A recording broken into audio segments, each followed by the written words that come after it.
Hello friends, welcome to my YouTube channel.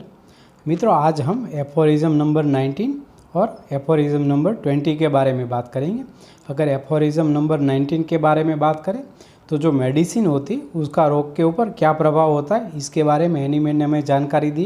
तो आइए शुरू करते हैं।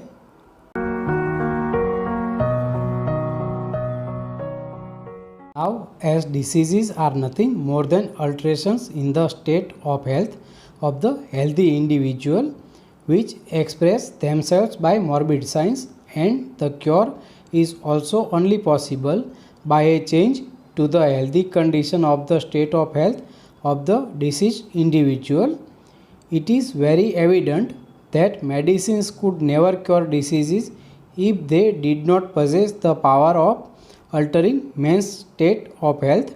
which depends on sensations and functions. Indeed, that their curative power must be owing solely to this power they possess of altering man's state of health. मित्रों, अगर हम देखें कि डिसीज़ क्या होती है तो डिसीज़ जो है वो nothing more than alterations in the state of health of the human individual, यानी कि जो बीमारी होती है वो हमारी जो हेल्थ है, यानी कि जो हमारा वाइटल फोर्स है वो जब डिस्टर्ब हो जाता है तब जो हेल्थ में अल्ट्रेशन आता है, इसी को बीमारी कहते हैं। और वो अपने आप को एक्सप्रेस कैसे करती है, यानी कि वो प्रकट कैसे करती है, तो जो हमारे शरीर में जो इसके चलते मॉर्बिड साइंस एंड सिम्टम्स जो प्रकट होते उसी के चलते हमारे शरीर में ये बीमारी यानी कि रोग है वो प्रकट होता है। मित्रों, अगर ये बीमारी है वो हमारे हेल्दी स्टेट का अल्ट्रेशन है तो वही मेडिसिन हमारे शरीर में हेल्थ को वापस स्थापित कर सकती है, जो हमारा जो हेल्दी स्टेट है उसको अल्टर करने का पावर रखती है। तो एनीमैन ने हमें बताया कि medicine could never cure diseases if they did not possess the power of altering man's state of health, यानी कि जो मेडिसिन है वो अगर हमारा जो हेल्दी स्टेट है इसको अल्टर करने का दम नहीं रखती तो ये बीमारी को ठीक करने का दम भी नहीं रख सकती। और ये किस चीज़ पे डिपेंड करता है, तो ये depends upon the sensation and functions, यानी कि ये संवेदना और कार्य के ऊपर डिपेंड करता है। That their curative power must be owing solely to this power they possesses of altering men's state of health,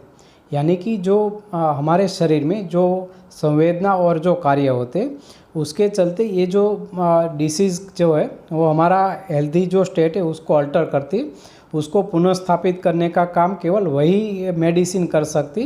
जो ह्यूमन का जो स्टेट ऑफ हेल्थ है उसको चेंज करने का पावर रखती है। मित्रों, इस एफोरिज्म के सारांश को अगर समझे तो बीमारी जो होती है वो केवल हेल्दी जो वाइटल फोर्स है उसका अल्टर स्टेट होता है, और जो बीमारी को ठीक करने के लिए जो मेडिसिन की ज़रूरत पड़ती है वो वही दवाई काम करती है बीमारी को ठीक करने में, जो कि ऐसा पावर पजेस करती है कि जो हेल्दी स्टेट को अल्टर कर सके। Aphorism number 20, this spirit like power to alter man's state of health which lies hidden in the inner nature of medicines can in itself never be discovered by us by the mere effort of reason. It is only by experience of the phenomena it displays when acting on the state of health of man that we can become clearly cognizant of it.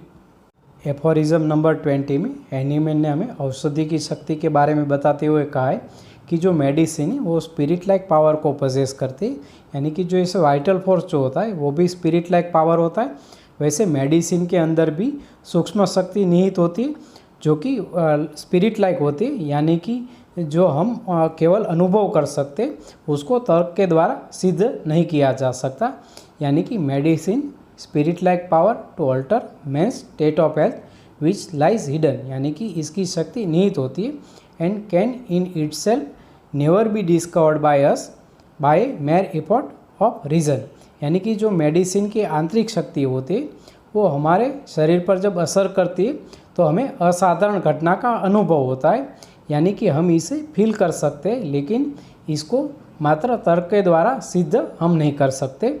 मित्रों, इस aphorism के सारांश को अगर हम समझें तो जो होम्योपैथिक मेडिसिन होते हैं उसका प्रयोग पशु पक्षी या जानवरों पे नहीं किया गया है। ये सभी मेडिसिन का प्रयोग हेल्दी ह्यूमन बीइंग के ऊपर किया गया है, क्योंकि इसी के द्वारा हमें फीलिंग, मेंटल सिम्टम्स, सेंसेशंस, ये सभी सिम्टम के रिकॉर्ड मिल सकते हैं। यानी कि जिस औषधि के प्रयोग से मनुष्य के शरीर में जिस रोग के लक्षण उभरते, वही औषधि इस रोग को नष्ट करने की क्षमता भी पजेस कर सकती है।